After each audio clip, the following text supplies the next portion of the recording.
Welcome to Horrified Playthrough, a mix and match of Universal monsters, Greek monsters, and the newest Dungeons & Dragons. Now, officially, Universal Monsters isn't part of the mix and match or play together type of style, but really you only need to know a couple of things in order to include it. Now, Ravensburger has already put out a video about how to mix and match the Horrified games. I have put together a little page to help me remember those rules, and those rules are what I'm going to be using. I've added a couple of things to allow us to incorporate Universal Monsters. You can find a link to this printout at the bottom of the video. Now, one thing you need to know is the starting location of the monsters. And on the latest boards, they mark those locations with a fire symbol for the frenzy level of the particular monster. So you know that the monster with the frenzy level of 2 starts in this location. The earlier boards don't have that marked off, but it's easy enough to figure out, and I've put it on that sheet. The next thing that you need to know is that the later games have introduced the concept of layers, and so the earlier boards like Universal Monsters don't have layers, and so we have to deal with that. So Universal Monsters doesn't deal with layers, so I just chose locations distributed across the map to mark where their layer locations might be. Now also on the sheet that I have, I don't have American Monsters or World of Monsters, so I don't have any notes with respect to them. The next thing that you need to know is that the colors of the tiles have changed over the games. For example, the set of tiles that are blue in Universal Monsters are aqua or greenish kind of color in the Greek monsters, and they're yellow in the Dungeons & Dragons game. Why does that matter? That's because it's not the same distribution of numbers. So for example, in the Universal Monsters, the blue tiles go from 1 to 3, the red tiles go from 2 to 6, and the yellow tiles go from 2 to 4. So why does that matter? Certain monsters, for example, the Wolfman, have certain specific tiles that you have to place in certain locations. So for example, you have to have a tile that has a 1 on it. So that means that the yellow tiles and the red tiles would not work in this case. So as you transfer to Wolfman, if Wolfman plays in other worlds, then you have to know the appropriate color. But perhaps the biggest challenge to compatibility is that certain elements in the game, particularly monsters, reference specific locations, such as the Invisible Man references the inn and the mansion, and then Medusa references the vineyards or the battlefield. So those locations don't exist on all the game boards. So you have to have some kind of list that says, okay, if it's the vineyards, if this Medusa is playing in a different world, what location do they have to go to? Now, I don't have World of Monsters, but it's my understanding that they have special rules for Medusa and a couple of the other characters that deal with these locations. But what I have done instead is to create a grid that shows the vineyards, what the equivalent location is on the Universal board or on the Dungeons & Dragons board, and vice versa, so you can look up between the different worlds. So that list that I put together is not an official list, it's just what I have put together by comparing the different boards and doing what I think looks reasonable. Okay, so let's get started. We're going to be using the world of Waterdeep and Undermountain. This is from the Dungeons & Dragons version, and it's a beautiful board, and it's really interesting in the sense that it has these teleportation circles. It has this special passage from Castle Corkscrew to Skullport Gate. It's just very interesting. So the board that you choose is the world that you'll be inhabiting, and so it will determine the citizens. They're called legends in the Greek world or villagers in the Universal version. But the board will also determine the perk cards, the monster deck, and the dice that you use.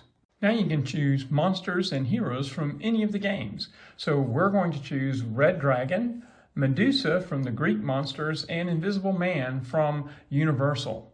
I've chosen these two particular monsters because they're fun and also because they have the special locations, and I'll show you how we deal with that. So I just have this table that relates the different locations. The number on the left is the Frenzy monster number, and you can pause it and just take a look if you want, and I'll put that link in the bottom of the description.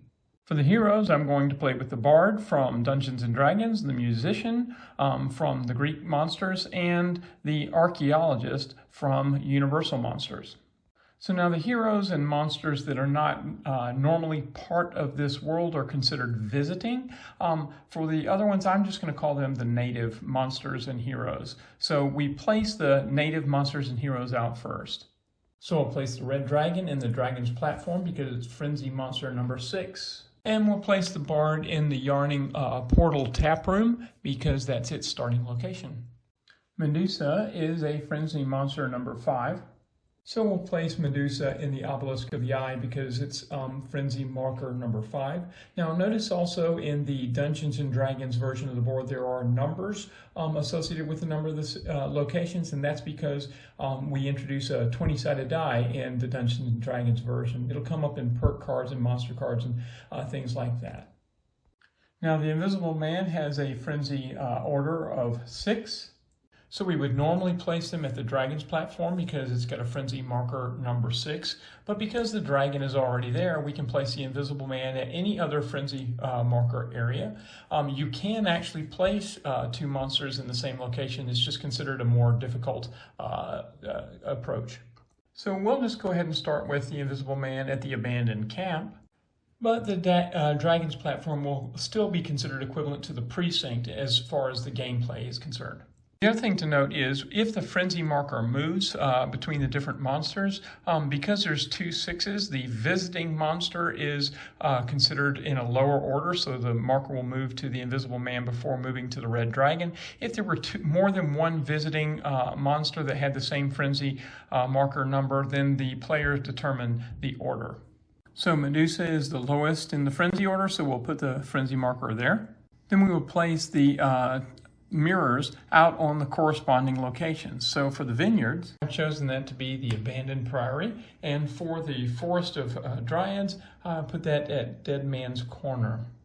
For the Acropolis, I put it at the dragon's platform, and for the battlefield, I put that at Calabash's chambers. The official rules for visiting heroes is that you place them in any location that doesn't already have a hero. So for the musician, I'll place him at Castle Waterdeep, and I'll place the archaeologist at the Goblin Bazaar. Now for our game, there are 2 monsters that have layers, and they're actually from different worlds. So how do layers work in that situation? The way to think about it is to think about all the layer tokens that are required. So the dragon actually requires these 2 tokens, the Vault of the Orb of Dragonkind and the Red Dragon's Hoard, and Medusa needs the Medusa Statue Garden token. However, if we put them out on the board like that, it would be very obvious where the Medusa token was. So what we're going to do instead is we put out the native layer tokens, and then if we draw one that is not required, in this case Dungeons & Dragons has some blank ones, and so does the World of Monsters. If you draw one of those, you would replace it with a token from the visiting monster. Now notice that there are actually 2 tokens that aren't required for the red dragon, and so we could just pull in and have 1 token from the visiting monster's world, but instead we're going to put in 2 of them, and that way what we do when we flip over one of these non-required tokens, we will randomly draw one of the tokens, so it may turn out that you might draw the Minotaur and not get the Medusa, and so that makes it a little bit more challenging. So let's kind of run through that example, imagining that we were playing with the Red Dragon and Medusa in the Greek monsters board. In that case, the native tokens would be the Greek monsters, but 3 of them are not needed. So that means that we want to have 3 tokens from the Dungeons and Dragons world that are set aside. 2 of them for the Red Dragon, and then 1 of the blank ones. So you would flip them all over, and the same thing for, on the board. You're putting down these tokens in random locations, and if you flip over Medusa, okay, well that's where Medusa's lair is. If you flip over one that is not actually used in the game, one of them that's not required, then you replace it with one that's randomly drawn from this deck of 3 on the side. So in this case, oops, it was a blank one. So I'd have to search for another layer and get to put another token out. And finally, for the 3rd one, I could put the 3rd token out. So for this game, we've mixed up the tokens from the Dungeons & Dragons set and placed one of them here at Skull Island, one at the Abandoned Camp, one at the Obelisk of the Eye, and one at the Dragon's platform. And over to the side, I've taken the Medusa token and the Minotaur token and shuffled them up and put them face down to the side. Now for the Red Dragon, we need to set up this puzzle for the Vault of the Orb of Dragon kind. We first roll a d20. What else would you expect from the Dungeons & Dragons version? Now here's your d20 dice. It's really cool. And on the top you see that symbol for Dungeons & Dragons, and it is the natural 20. So let's see what we get. 8. So we look on the player aid and look up number 8, and this is how we will set up the puzzle. And here's what it looks like set up. So for the different heroes, I've placed them out in this order, and I will roll the 20-sided die to see who goes first. The Bard goes first and rolls an 18. Musician rolls a 14, and the Archaeologist rolls a 10. So the Bard will go first. Since I'm playing by myself, I'll use this little marker as my first player token, and we will give a perk card to each of the heroes. So for the perk card for the Bard, I drew Rainier, Never Ember. Sorry if I mess up the names or whatever, but each player draws and places one item from the Horrified Haversack. The Musician gets the perk card Mistra and discards items equal to 7 to lower the terror level by 2. And the Archaeologist has Laeral's Silver Hand. You may reveal a lair, or you may move a monster to their starting location. So let's talk about the special abilities of each of the heroes. The Bard has a very interesting effect in Dungeons & Dragons. You roll a d20 to see what your special effect is.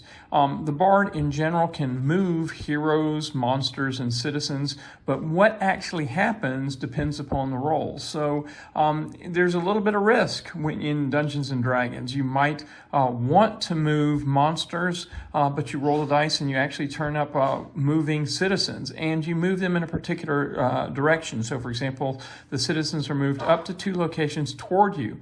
And if you want the citizens to go away from a monster or whatever, you're not kind of controlling that. But that's very interesting. The Musician has the ability to place your hero in a space with a legend. Now, the legends are called citizens in the Dungeons & Dragons world, so that's what they mean. And the Archaeologist has a great ability that I like, which is pick up items from an adjacent space. Now, I've already drawn the 12 tokens and placed them out on the board so that you don't have to go through every single one of them. But you can see they're distributed pretty evenly. No place has actually 2 tokens, so they're kind of all across the board. And fortunately, we've got one of our heroes has a token in their location, and the Archaeologist also has a token. The Bard doesn't, but that's how we have them right now. All right, now we're ready to play the mix and match of Horrified from Greek Monsters, Universal Monsters, and Dungeons & Dragons. So as I go through the gameplay, don't trust this to be it's not an instructional video. It's not one that you would look to for strategy or whatever. I may not do the right things, but we're just going to have some fun here. If you see any rules goofs or anything else like that, you can feel free to put those in the comments. So let's get started, and the Bard will go first. Okay, so let me go over the strategy that I'm thinking. Don't look at this as a strategy guide, but I'm just kind of letting you know what I'm going to do. So probably the Red Dragon I'll do last because it's the more difficult one, and it actually has 2 phases. For the Invisible Man, the main thing is not the color, but you go to the individual location. So that's probably the first one that I will take out. Notice that I need to have 9 red ones. Now, this card here, if you look closely, I actually made a copy of the Invisible Man from Universal, and I modified it according to this one. I changed the name so that it was easier for me to know where to go. You can just print it out on a piece of paper or just use a table, lookup table. Here for Medusa, you just need to push Medusa back to the appropriate locations. So you need to go to the vineyards, the Forest of the Dryads, Battlefield, and Acropolis, but I've already put those mirrors out, and so it's easy to see where those are. I don't really need to pay attention to this anymore. But the thing to be aware of is that you use the orange colored according to the Greek mythology, Greek monsters, but that turns out to be the red tiles in the Dungeons and Dragons. And then here, when we actually defeat Medusa, I have to use the teal colored tiles according to the Greek, but that's actually the yellow tiles. So I use the yellow tiles, and I have to have 6. And the interesting thing here is that the maximum value on the yellow tiles is a 3. So I need to get a couple of those. So the bottom line is I'm going to try to take out Medusa or Invisible Man first. I'm not going to split among each of them. I'm going to try to take out one of them as quickly as I can. We'll see how that goes based upon the situation. So the bard is going to go first, and he's up here. And notice that there's a number of places up here, such as the Yawning Portal exterior and the Troll Skull Alley. Those are actually needed to defeat the Invisible Man. So I'm going to go and pick up those tiles. But before I do that, I can, each player can draw and place one item from the Horrified Haversack. There's no reason to let that just wait, so I'm going to do that now. It's on a hero's turn. So the 3 tokens that we draw is the staff, and we'll put that at Troll Skull Manor, the mace, and we'll put it to the Yawning Portal exterior, and the rod at the abandoned camp. So Troll Skull Manor is up there. The Yawning Portal exterior, and that actually gives us an extra one that can be used if needed. And then the abandoned camp right over there. Okay, so the bard will go 1 into the exterior, at 2, pick up the tokens, 3, and then 4, come here to the alley. So now it's the monster phase, and the monsters go. We turn over the first card, which is the Stone of Good Luck. So actually it's a good thing. We get 3 tokens to put out, and then we draw a perk card, move the frenzy marker to the next monster.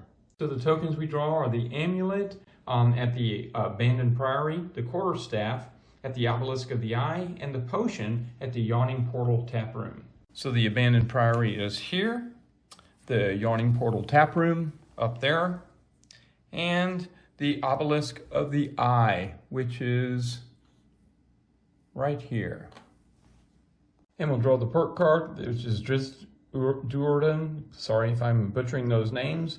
And it allows me the current player to take 2 additional actions. Now we move up the frenzy marker to the next monster. Now the frenzied monster will move up to 3 steps and roll 2 dice. So the frenzied monster is now the Invisible Man. He will move 3 steps toward the closest hero or character. The hero here, the archaeologist, is the closest one. 1, 2, so he reaches the archaeologist, so now we'll roll 2 dice. And he attacks with 2. Since it's the beginning of the game, the archaeologist doesn't have any tokens, so he is defeated, and he will move off of the board. He will respawn on his turn under the Yawning Portal tap room, and we will move the threat marker up 1. Now it's the musician's turn to go.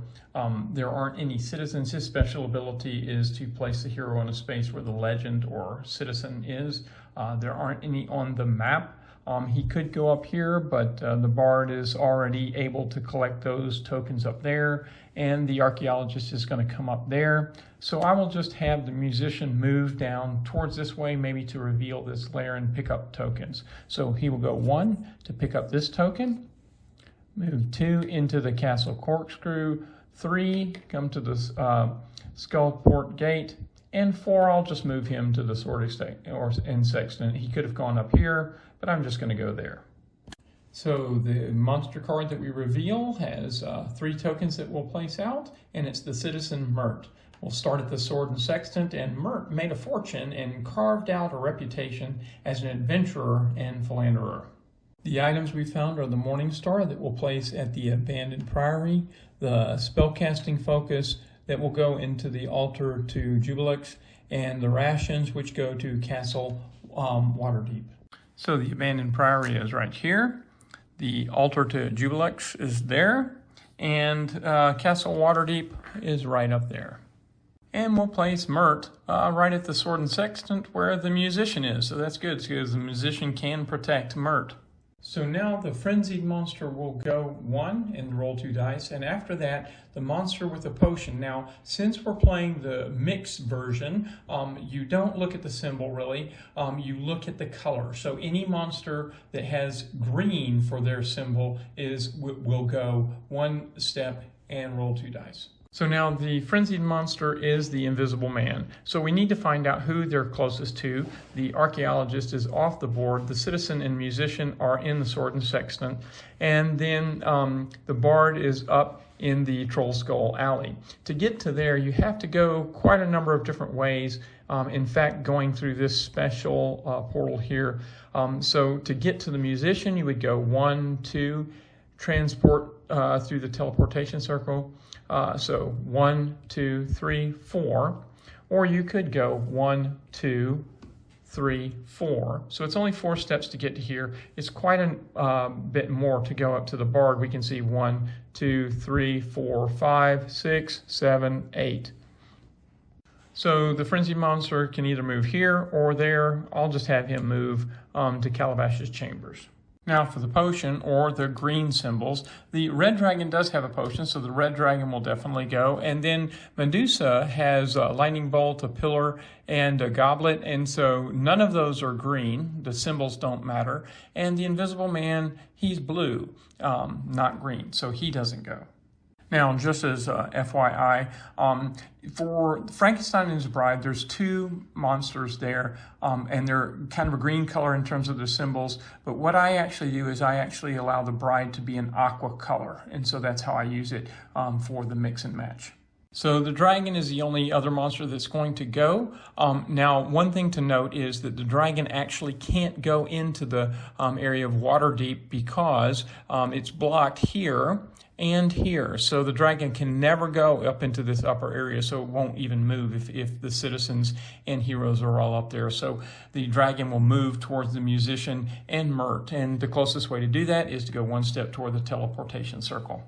So now it's the archaeologist's turn. He will first start in the Yarning Portal tap room. But one quick thing that I'll note is that if you've never played true solo, the threat marker actually starts at level 3. And one of the reasons for that is if the archaeologist comes in and one thing he could do is come down to this area here. But it's going to be another 2 turns before he gets to act, and so Medusa might be able to attack him very soon. Whereas if you play true solo, the archaeologist acts every turn. So that's one difference between the true solo and playing with multiple players or multi-handed.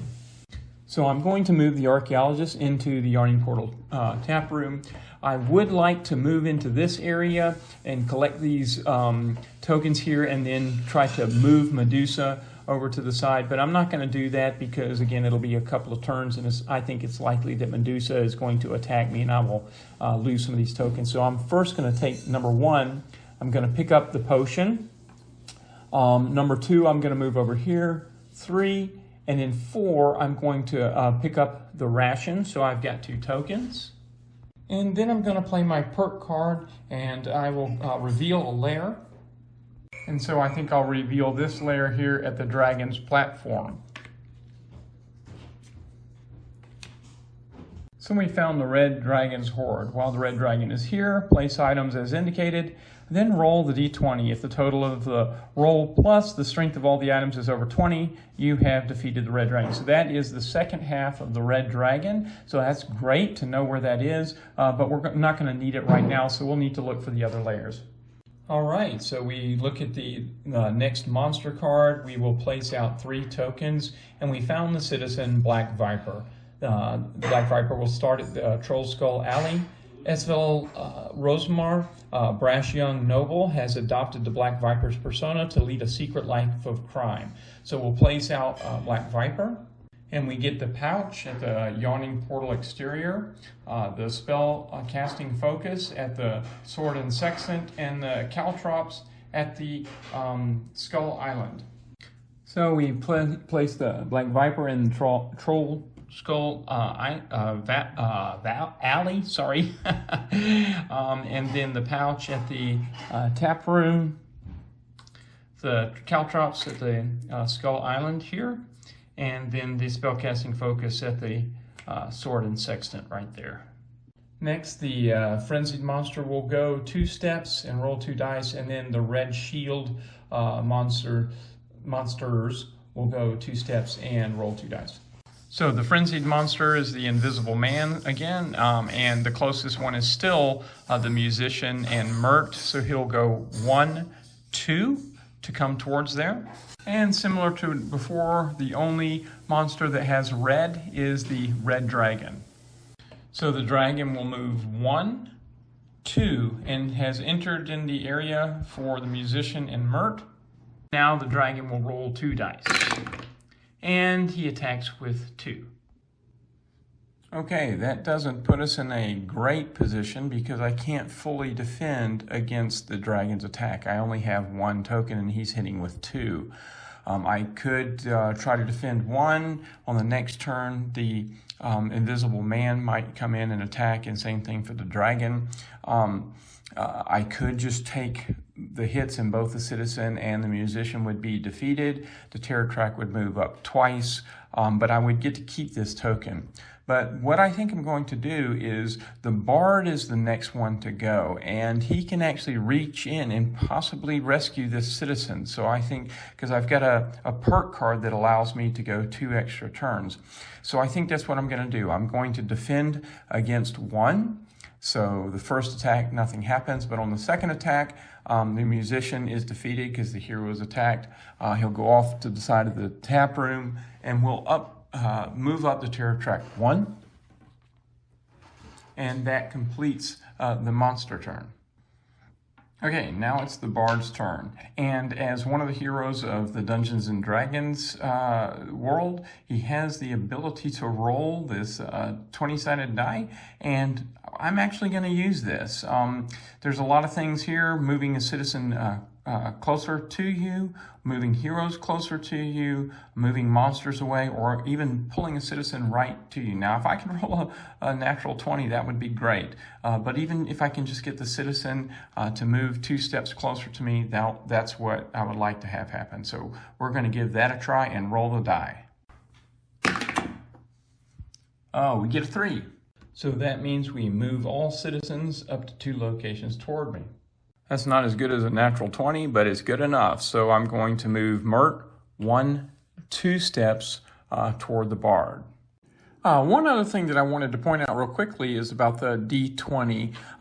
When you're playing just purely the Dungeons and Dragons version of Horrified by itself, you'll use the D20 much more frequently, especially if you use the monsters like the Displacer Beast or the Beholder, because on their turn they might use this D20 to do some actions, and especially for the heroes. If we use only the heroes from the Dungeons and Dragons version, each one of them, their special abilities, you will roll the D20. And that makes sense because like in Dungeons and Dragons, it's the heroes that are doing their checks using the D20. So in this particular game, since we're doing mix and match, the D20 may not show up as much.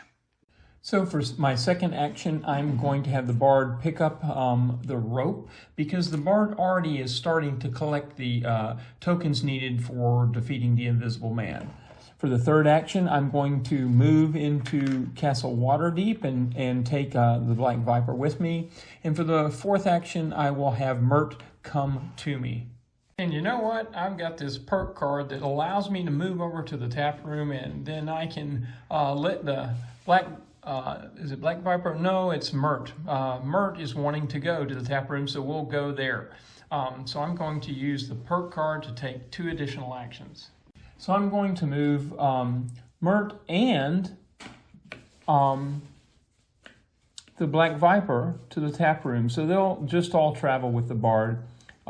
Mert is there now, so we get an additional perk card.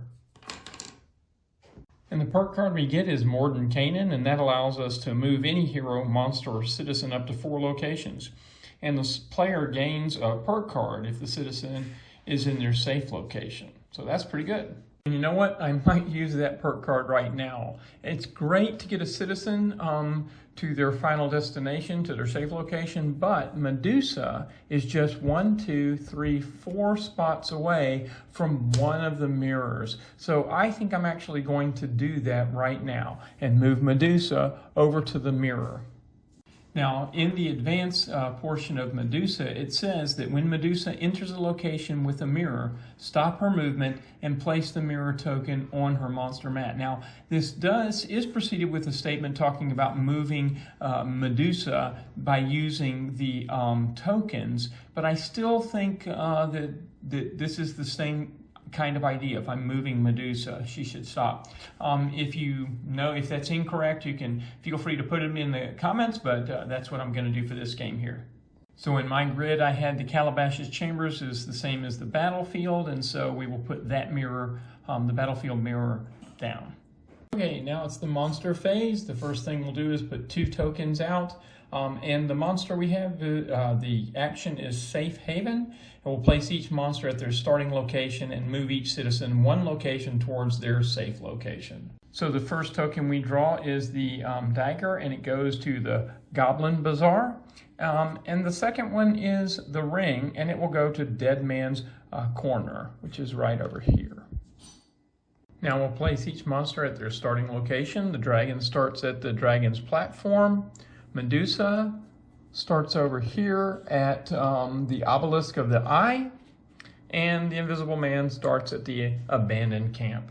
And the frenzied monster will go 1 and roll 1 die, and then the book or aqua-colored monsters will go 1 and roll 1 die. So the invisible man is the frenzied monster, and the only monster that has an aqua color is the red dragon. Now, if all heroes and citizens are in the Waterdeep, the dragon will not move because the dragon cannot move into Waterdeep. Now, the archaeologist and the bard and the black viper are all 6 spaces away, so I can choose whichever direction I want to go. And I will have the invisible man come here, going in that direction, because here he's got more places that he could go. So one thing that I just noticed is that this pouch is actually in the wrong location. It should be in the exterior. So I'm not sure when that mistake was made, but we'll just pick it up from there. It's the musician's turn. He will start in the tap room, and I'm just going to come down here. I'm not sure if I should come up here or there, but I'm just going to move as close as I can to there. But first, I'm going to collect from the bard some of the tokens to deal with the invisible man. And in particular, I'm looking for the alley and the exterior. So I will take those 2 from the bard. So that's action 1, 2, 3, and then 4. I'll move here. My goal is to try to get down here so that I can use those tokens in the dragon's platform to attack the invisible man. I also want to get these tokens from the abandoned priory because those are needed for the invisible man as well. On the monster's turn, we'll place 3 tokens, and it's a citizen. Tasselgrin Veldorn starts in the abandoned camp, an expert forger and owner of the Poison Quill in Skullport. So first we'll place the Morning Star in Calabash's Chambers, which is right here. Then we'll place the lantern in the altar to Jublex, which is there. And then we'll place the backpack in the Hall of Heroes right there. Then we'll take the citizen, Tasselgrin Vereldarth, and place her in the abandoned camp right there. And now the frenzied monster will go 1 and roll 2 dice, and the book or aqua monsters will go 1 and roll 2 dice. The invisible man is still the frenzied monster, so he will move directly to where the citizen is, and we will now roll 2 dice. So we have 1 hit. There is no one to defend Tasselgrin, so she is defeated, and we move up the terror marker 1. And the dragon is the only aqua-colored monster, and the dragon will move to this location because that's how it gets to everything. It's now the archaeologist's turn, and his special ability is to be able to pick up items from an adjacent space. So he'll pick up this one item from the portal exterior. For his second action, he will move up to the alley. For his third action, he will collect from the Troll Skull Manor. And from his fourth action, he will collect from the House of Wonder. On the monster phase, we draw the Beholder. We will place out 2 tokens and then place each shield monster in the closest location containing items. Then discard the highest strength item in that location. So the 2 items we have is the wand, and we'll place that in Willow's tower, and the longbow, and we'll place that in the dragon's platform. Now the dragon is the only red shield monster, so we'll move it to the closest location with items. Actually, that should be this location, the dragon's platform, and we'll discard the highest strength item, which is the only item there. So now the frenzied monster will go 1 and roll 3 dice, and then all of the monsters with a brown hat will move 1 and roll 3 dice. So the frenzied monster will move 1. They can either go this way or this way. Again, I will move them away from the teleportation circles. And finally, we have a situation where Medusa moves. She's got a brown kind of column or pillar, and so she will move. So she moves 1 to this location, but no one's there, so that ends her turn. It's now the bard's turn, and I will have the bard as well as the citizen move 1 to the well, and then 2 to the entry well, and 3 to the obelisks of the eye, and 4 pick up these 2 tokens there. It's now the monster phase. We will put out 3 tokens and put out citizen Nilhor. Nilhor spends its day creating intellect devourers and setting them loose in the sewers of Waterdeep. It will start at the entry well. So first we find the battle axe, and we'll place that at Troll Skull Alley.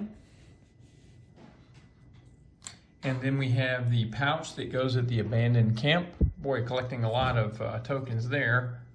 And then the longbow that will go in the Hall of Heroes. And then we'll put Nilhor at the entry well, which is right here where Medusa is.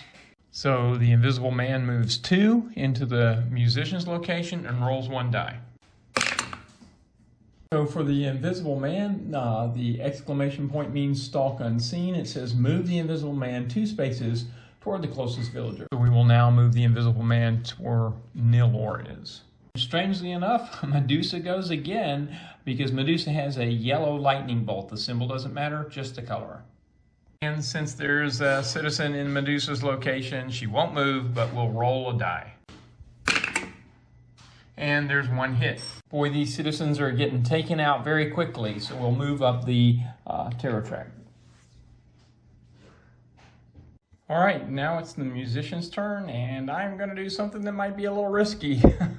I'm going to go 1, 2, 3, and then take the mace, and it is from the yawning portal exterior, and I'm going to place it on the Invisible Man page, taking up 1 of those tokens, because we have to play that within the dragon's platform. Now, of course, that leaves me in a little bit of a risky situation because the dragon's there and I don't have any more actions. But no guts, no glory. So now we'll flip over the next monster card, and we only take out 1 token, and we have the monster action, I Found You. We move each brown hat monster 3 locations toward the player with the most items. So the token we pull out is the rope, and we place it at Willow's tower. And Medusa is the only one that matches the brown hat, so we will move Medusa 3 spaces, 1, 2, 3, toward the archaeologist because he has the most items. Now, there is no frenzied monster that will go, but all green potion monsters will go. The only green monster is the red dragon, and so he will go 1 and roll 2 dice. And of course, that's what we were expecting might happen. So the red dragon is going to go, then is not going to need to move anywhere. He will attack the musician by rolling 2 dice. Oops, I re-roll if it goes out of that area. And he attacks 2. Now I've only got 1 token, so really defending doesn't help at all. So I am just going to take the hit and I'm moved off of the board. And we'll move up to Terror Trek 1. So we're in a lot of trouble, but thankfully we do have the perk card that we can use. So now it's the archaeologist's turn. We're going to use the perk card here, and it can be used on any player's turn or any character's turn. The archaeologist has 7 points worth of tokens, and this perk card says discard items equal to 7 or more, and lower the terror level by 2. We're going to discard the spell book, the pouch, and the potion. And that will let us drop the terror level by 2.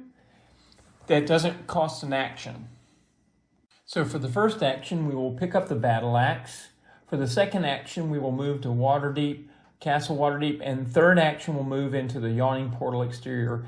And then for the fourth action, we will use this item to push Medusa over here towards the Dead Man's Corner. And the way we'll do that is 1, 2, 3, 4. And so it will stop at this mirror location. And that mirror is for the Forest of the Dryads, and we will place it in that location. On the monster phase, we will place 3 tokens out on the board, and the Citizen Watch, the City Watch citizens will be placed in the Yawning Portal taproom. Waterdeep's police force charge them with keeping the peace and apprehending criminals. So the 3 tokens we found are the torch, and we'll put that at Calabash's chambers, and the battle axe at Willow's Tower. And the third one, we have the mace at altar to Jubilex right here. We will place the City Watch at the Yawning Portal tap room. Then the Frenzy Monster will go 1, roll 2 dice, and the aqua-colored monsters, which the only one is the dragon, will move 1 and roll 2 dice. So the Invisible Man moves into the Obelisk of the Eye and rolls 2 dice. And 2 hits. Fortunately, the Bard has more than 2 tokens, so we will get rid of the Rod and the Caltrops. And finally, the Dragon will move 1, move to the Teleportation Circle. Now it's the Bard's turn. And we're just going to try to get as quickly as we can over to this abandoned camp. I will escort the citizen 1, 2, 3, 4 into Calabash's chambers and stop there. So now it's the monsters phase, but I surely hope that dragon moves to get out of the way, because we want to kind of move into the dragon's area. We draw the Trial of Valor. We'll place 2 tokens.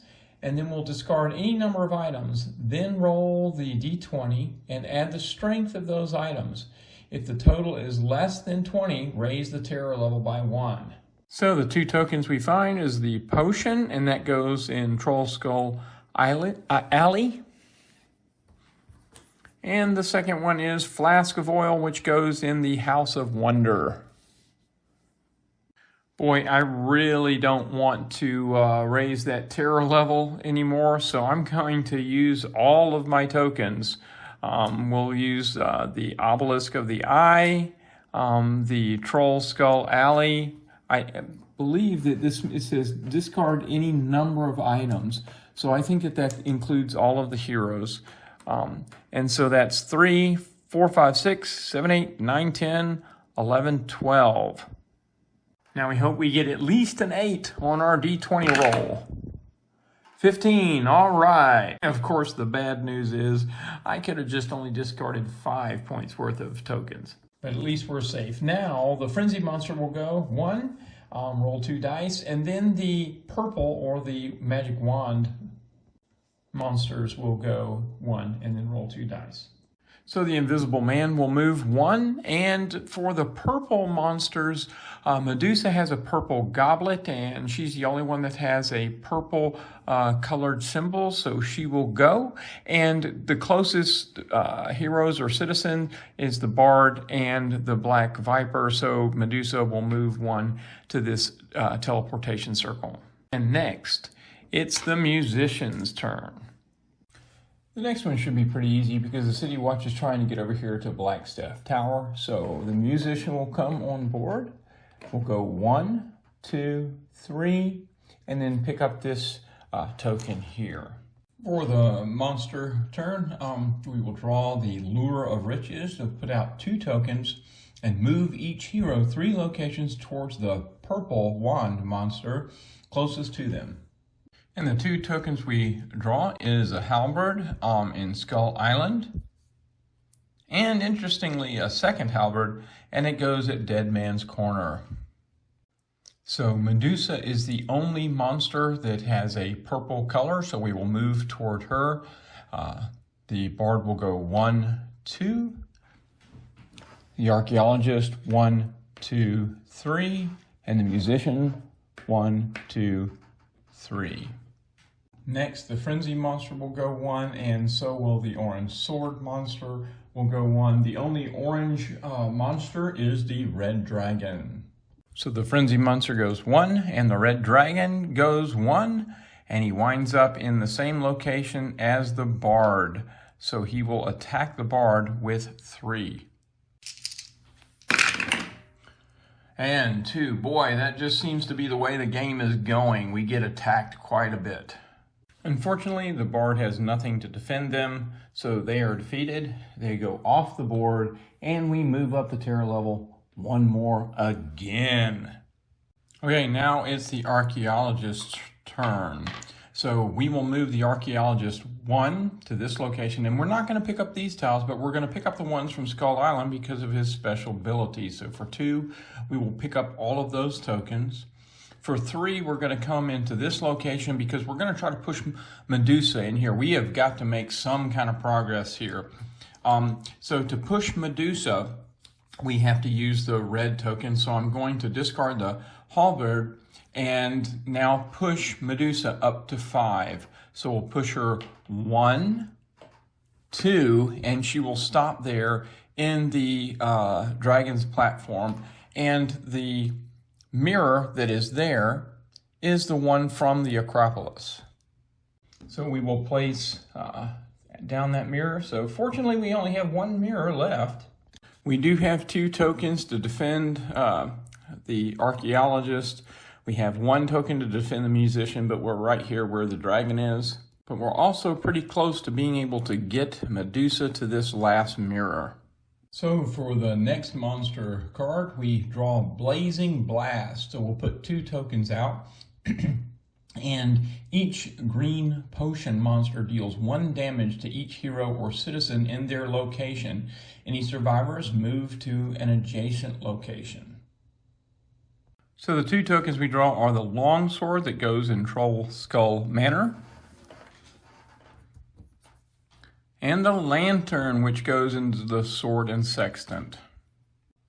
Now, fortunately for us, there's only 1 monster that is green, but unfortunately, it's the Red Dragon, of course.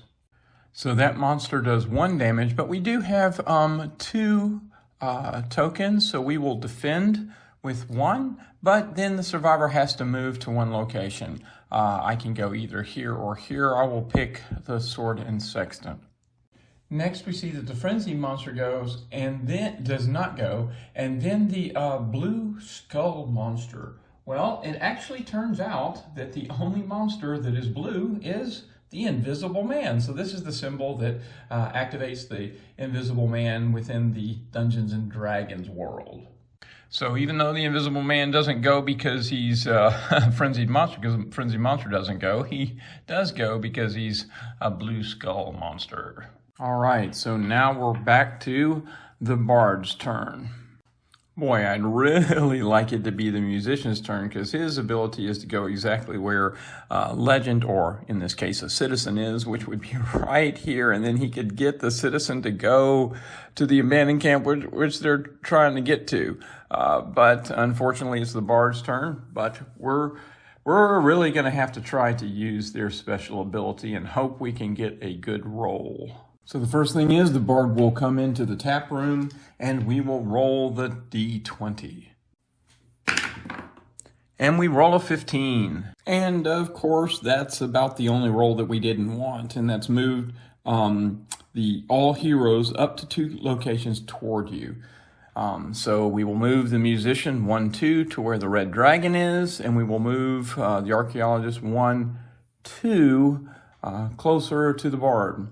So let's give it a try again. We're trying to get the invisible man away from the citizen, and that's the only way to do that is have him move, I guess, down here, or maybe even up to the abandoned camp.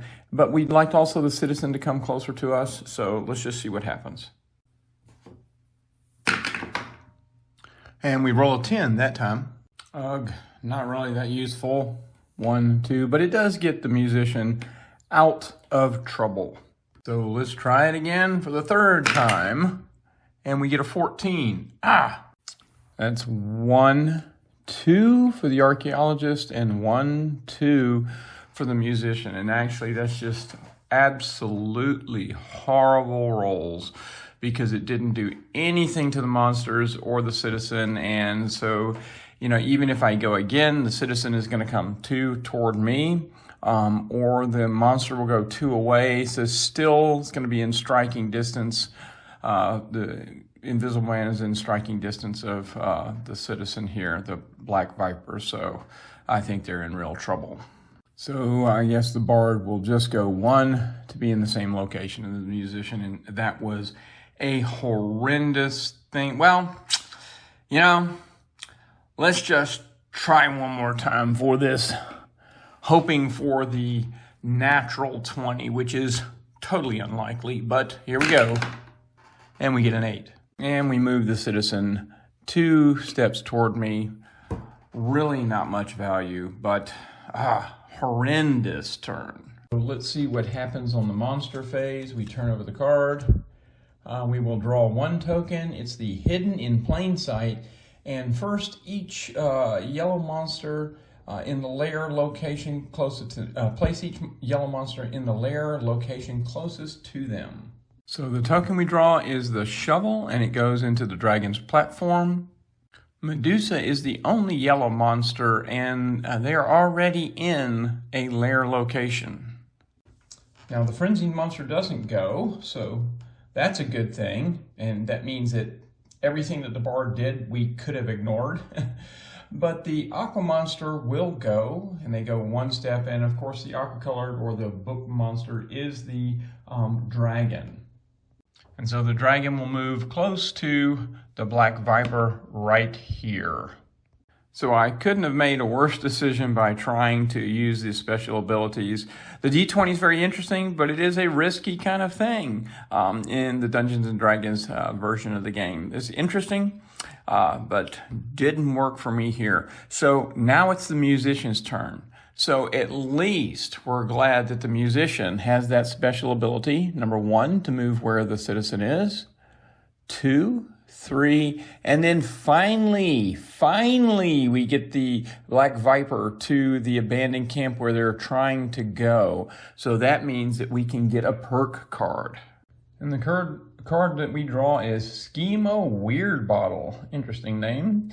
Reroll the D20 roll, but you must accept the second result. Can be used on monster D20 rolls. I kind of wish I'd had that before. But anyway, there we go. And now let's see what the monsters phase is about. So we put out 3 tokens. We have the citizen Olive Stillwater, starts in the Goblin Bazaar. And Olive is a sea hag in Skullport who sells zombies in exchange for blood. How wonderful. So the 3 tokens we put out is the amulet at Calabash's Chambers. One of the good things is at least now we're getting tokens on the board. We have a holy symbol that will be at the dragon's platform. And we have a candle to go in the Goblin Bazaar. So the Frenzied Monster will go 1 and roll 2 dice, and then the Purple Wand Monster will go 1 and roll 2 dice. So the Frenzied Monster is the Invisible Man, as we know, and he will move 1. And then the only purple monster is Medusa. So she will move 1, which is of course moved to this location. And now it is the archaeologist's turn. And boy, I wish he was still over here. So now the only monster that we've made a good bit of progress against is Medusa, but we need to finally defeat her. We actually need to find her lair. So I'm going to take the archaeologist and go 1, 2, 3, and then spend the 1 token that he has, because that has a value of 3. I can spend this token and reveal the lair.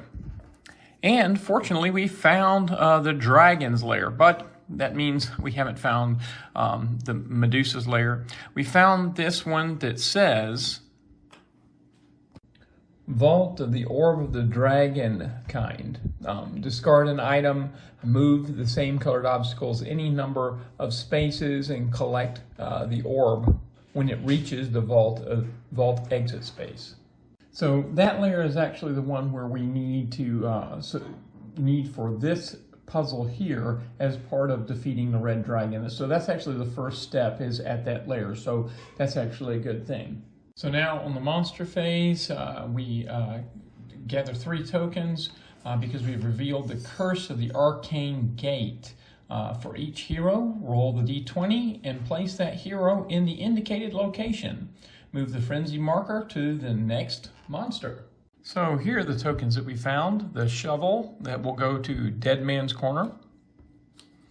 The spell scroll that will go to, I guess you call it, Agaron's Tower. And the dagger that goes to the House of Wonder. So let's first roll for the musician. Oh, it's a natural 20. I wish I could roll that a lot more. So the 20, so this is where we actually get to use the numbers associated with the locations, and we'll move the musician to the abandoned priory. So that's actually a very good thing. We get those tokens. So now let's roll for the bard. And that's a 6. That's a pretty good roll too, even though it doesn't go very far. It puts the bard in a good location to take the City Watch all the way to Blackstaff Tower, which is where we actually want to go. And now we'll roll for the archaeologist, and if we can get him away from the dragon, although he's not that close. Oh, let's roll again. And we roll a 5. And so the archaeologist is placed at Troll Skull Alley. We'll now move the frenzy marker to the next monster, which is the red dragon. And we see that the frenzy monster moves 3 and rolls 2 dice. And unfortunately, the dragon is already on a teleportation circle. So he'll go 1 to this teleportation circle, 2, and 3. So he has actually reached the location of the musician. So we're really hoping for a good roll here. 1 hit. Fortunately, we are able to defend against that 1 hit. Now we hope the next one, as we take the bard over into this area over here, that we get a perk card. So it is the bard's turn. Now I could pick up this token, but it's going to take me 3 to get over here. That would give me 4. I've got enough to do that. I could pick up these 2 tokens. But I think I may try to use the bard's ability to get the dragon away from the musician. Don't know if that'll work, but that's what I'm thinking. So in any case, I'm going to move 1, 2, 3. And so now that we've moved 3, the City Watch has reached the Blackstaff Tower. And I get the Blackstaff, and that perk card says, choose a hero. each other hero may give that hero up to 2 items. And unfortunately, none of my heroes have any tokens.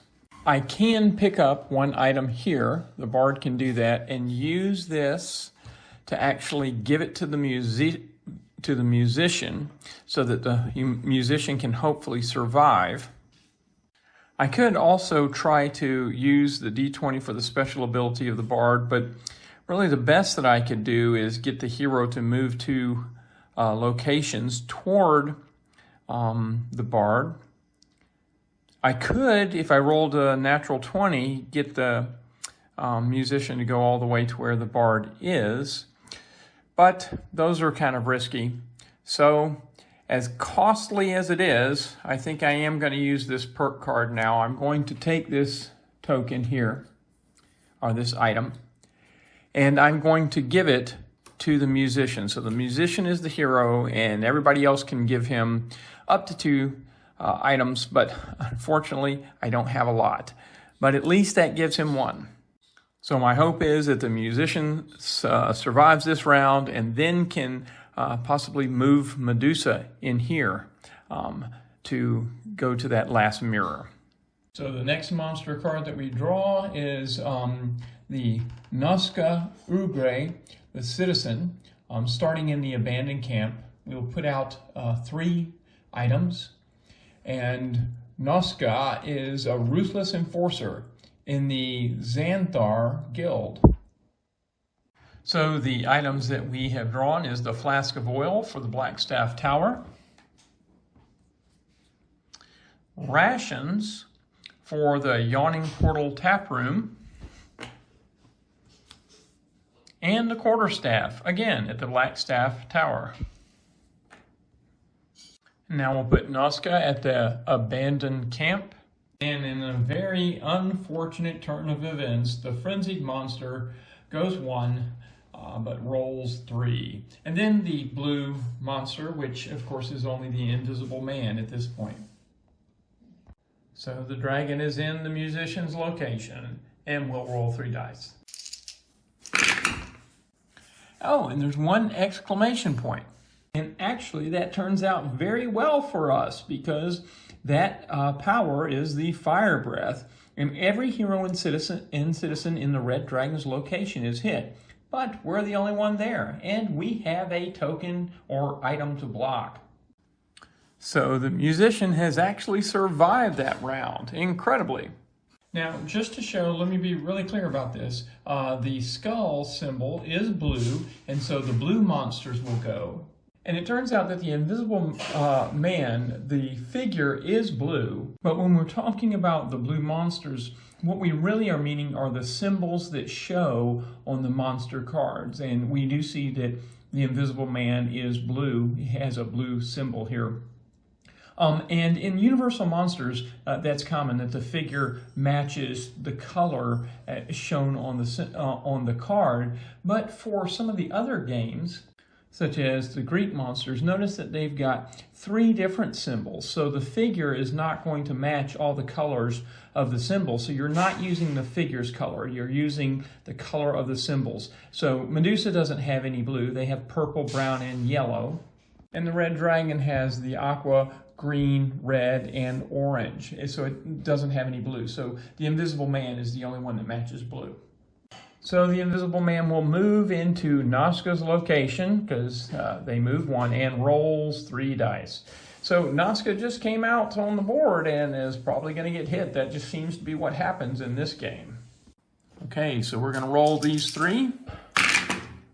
And of course we get 2 hits, no one to defend, so Nazca is gone. So we will remove Nazca and move up the terror level 1 more. Boy, we're getting close again to that end game. But that's the end of the bard's turn, including the monster phase, and now it is the musician's turn. So we've got a chance to do something over in this area here. All right, so what I'm going to do is, for 1, I'm going to pick up these 3 items, 2, 3, and then for 4, I'm going to use the red Morning Star to move Medusa, because that's the step 1. We move Medusa up to 4, 1, 2, and she will be moved to the area where the last mirror is, and that's the one from the vineyards. So we have gotten all of the mirrors. So the next thing we need to do is go to the statue gardens and lure Medusa there. We can actually use that same approach of using these the red tokens or red items to move her. So we can use that same system as above. And then when Medusa is in the statue gardens, again, that's one of the layers, so we're going to have to find that. We have to use 6+. Now, in the Greek monsters, that's an aqua color, the aqua colored tiles, but in the Dungeons and Dragons, that's yellow. So we have to use 6+ of yellow to defeat her.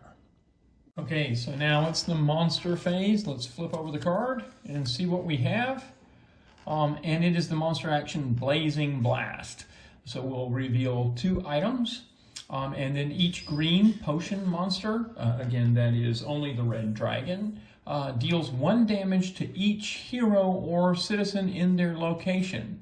Any survivors move to an adjacent location. So the 2 items we reveal is the spell scroll, and that goes to the obelisk of the eye, and the holy symbol that goes to Agaron's tower. Now, fortunately, the musician has gotten out of that location where the red dragon is, so there are no citizens or heroes in the red dragon's location, so they don't take any damage. Now, the frenzied monster doesn't go, but the blue skull monster goes again. A blue monster, just like last time we had, and that is the invisible man, will go 1. So it turns out that the musician is actually the closest person to the invisible man, so he will move 1 to this location so that he can move next time that way. So now it is the archaeologist's turn. He will go 1 to Waterdeep, 2, 3, and then use his special ability to grab 3 of the tokens. We'll then reveal the next monster card. We'll place out 1 item, and the monster action is the Savage Hunt. We'll move each orange sword monster 2 locations toward the closest hero or citizen. So the item we draw is the Great Sword, and it goes to the Sword and Sextant.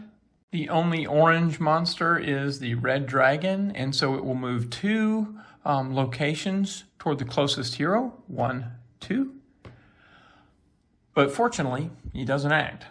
The frenzied monster doesn't go, but the purple or wand monsters go, and they go 1 and roll 2 dice. The only purple monster is Medusa. She goes 1.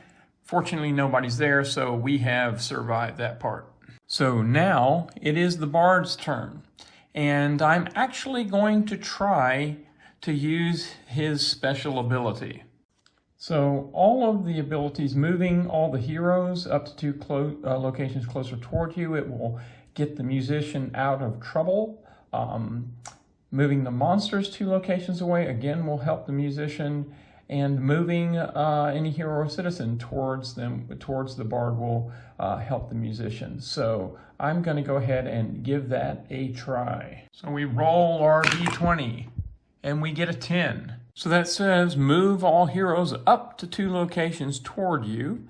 And so we will move the musician 1, 2, and moving toward the bard, because to get to the bard, we will come up through this way. That path up through here is a little bit shorter than coming this way. Now the text says move all heroes up to 2 locations toward you. So I don't need to move the archaeologist, so I'm just going to leave the archaeologist there. So that's action 1. Action 2, they will pick up these items, 3, and then 4. The next monster card is Hide and Seek. We'll reveal 1 item and then place each aqua or book monster in the closest location with a hero. The item we reveal is a whip, and that will go to the Yawning Portal tap room. And we will now move the dragon to the closest location with the hero. which that dragon just loves to follow that musician. I guess music tames the savage beast. The frenzied monster doesn't go. Fortunately, that means the dragon doesn't do anything. And then the yellow monsters will go 2 and roll 1 dice. And Medusa is the only yellow monster. So Medusa will go 1, 2. Okay, so now it is the musician's turn. And I'm going to do something that might be a little bit risky here. I'm going to assume that Medusa's lair is actually here in Skull Island. It may not be up here, but I'm going to shove Medusa in here and try to trap her in here so that we can catch her and defeat her. So for 1, I'm going to pull all 3 of these items. 2, I'm going to move into this location. For 3, I'm going to use the great sword and push Medusa into this location.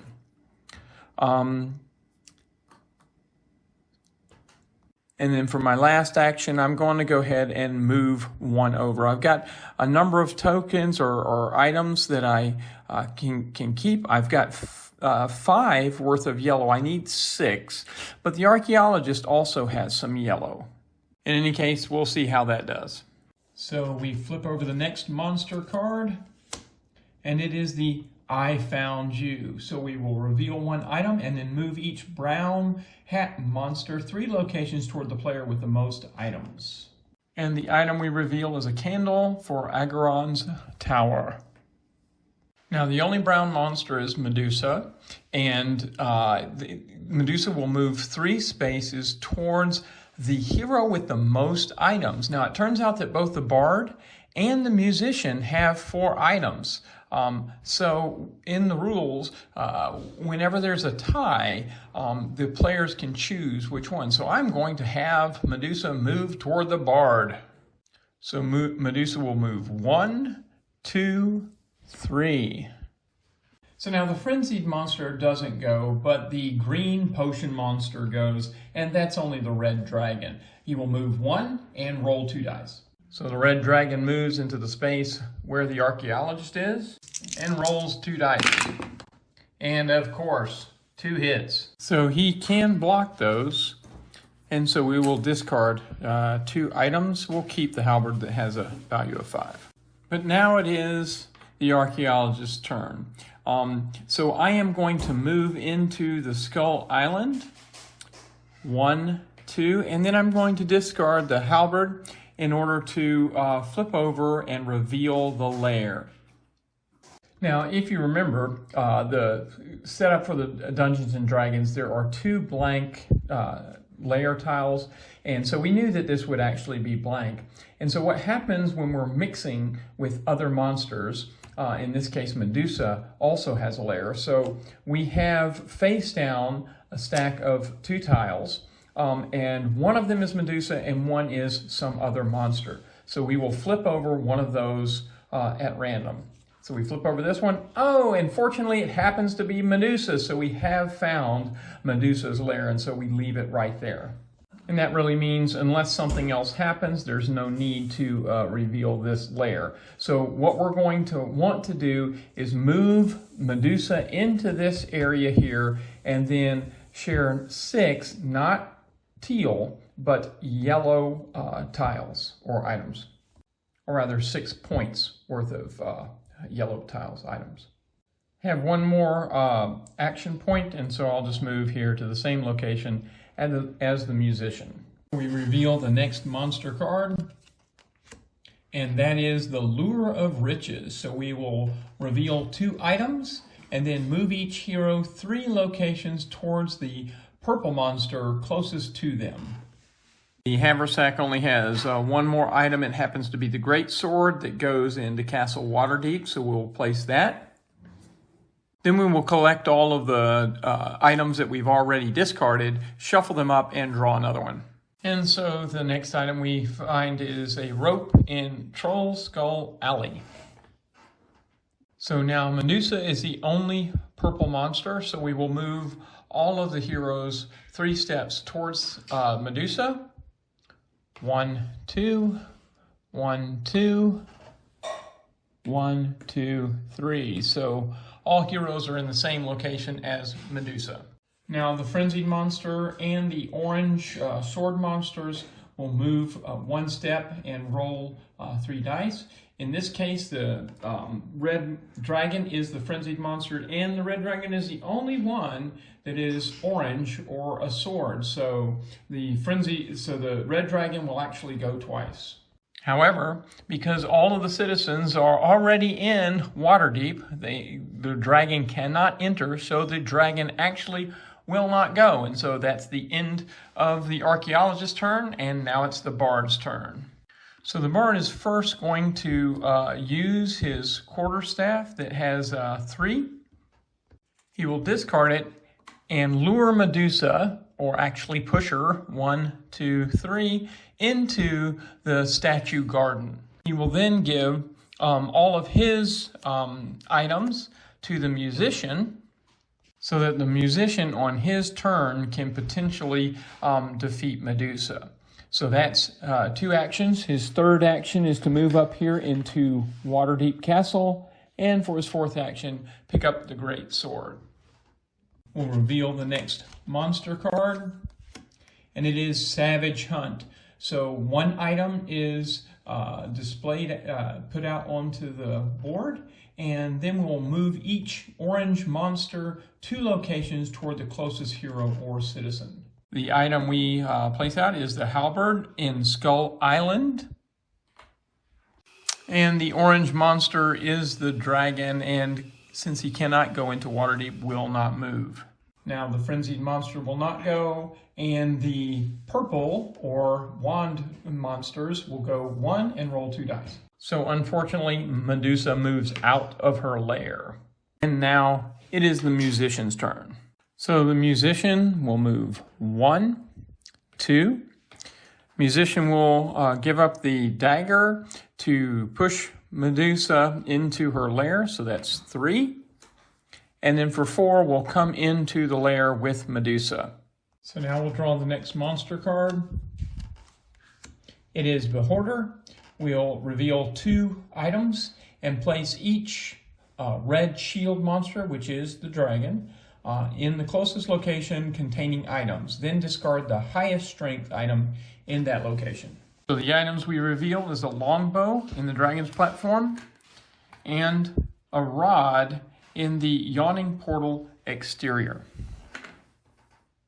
So the closest location is here in Skull Island, and so he will get rid of the halberd. And now we need 2 really good rolls, because the Frenzied Monster is going to go and roll 3 dice, and the brown monster is going to go and roll 3 dice, and both of them are in the location of the the musician. So the dragon is the Frenzied Monster, and the Medusa is the brown monster. But while I was thinking about it, even if they don't hit me, I'm in trouble, because my plan was hopefully that the archaeologist could come over and take some of these items that the musician has to defeat Medusa. But he can only go 4 actions, so that's 1, 2, 3.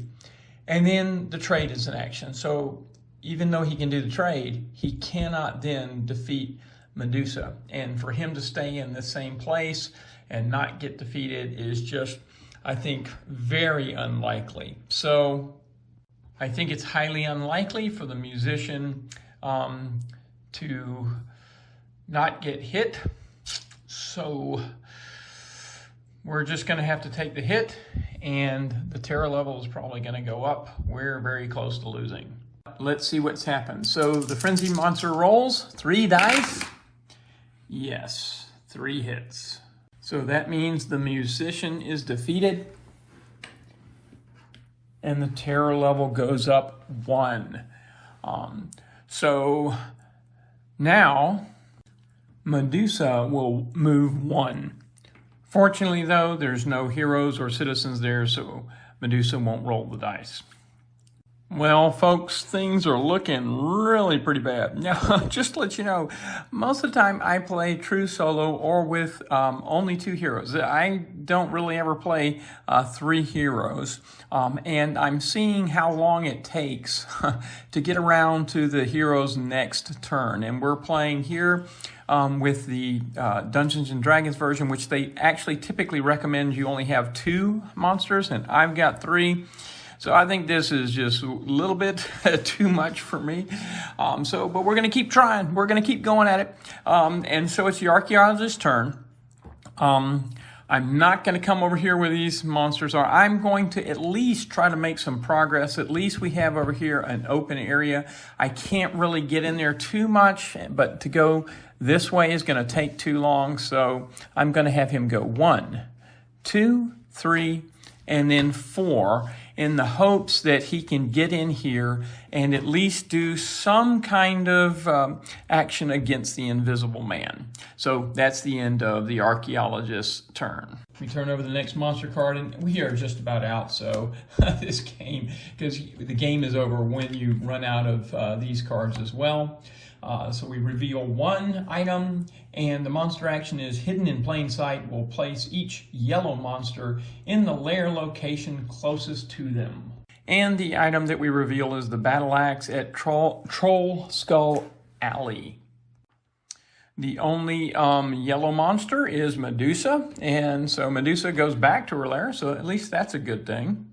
The Frenzy monster does not go, but the Aqua or Book monster, which of course is the dragon, does go 1 and rolls 2 dice. So as long as we're out of there, that's a good thing. The dragon moves 1, but nobody's there, so he doesn't really do anything. So while we're at this place, we'll notice that the Invisible Man has not moved much at all. And that is one of the issues about using universal monsters mixed in with the other games that are intended to mix and match, and that is the universal monsters really only have 1 monster symbol on them. In all of the monster cards we've been looking at, you'll notice that the frenzied monster may or may not go, and then usually we only have 1 symbol after that. And so each of the monsters in the other board games has multiple symbols, typically 3. But in Universal Monsters, the monster cards have 3 symbols. And so that's how the Universal Monsters activate more quickly. And so if the Universal Monster is not a frenzy monster, he probably won't act very much. So that's just something I noticed in this game, because it's the first time I've tried to do this. So let's continue. Now it's the bard's turn. So let's see what we'll do there. So we'll just have the bard start to collect as many of these items as he can, and we'll have him come in this area where the Invisible Man is eventually. But first we'll come up here to Troll Skull Alley and pick up 2. So that's 1, 2, 3, and then have him come here as 4. The reason is because the Invisible Man needs these Troll Skull Alley items in order to defeat him. We'll turn over the next monster card, and we're just about done here. And we have revealed a citizen, Arunax. We'll reveal 3 items, and Arunax will start at the abandoned camp.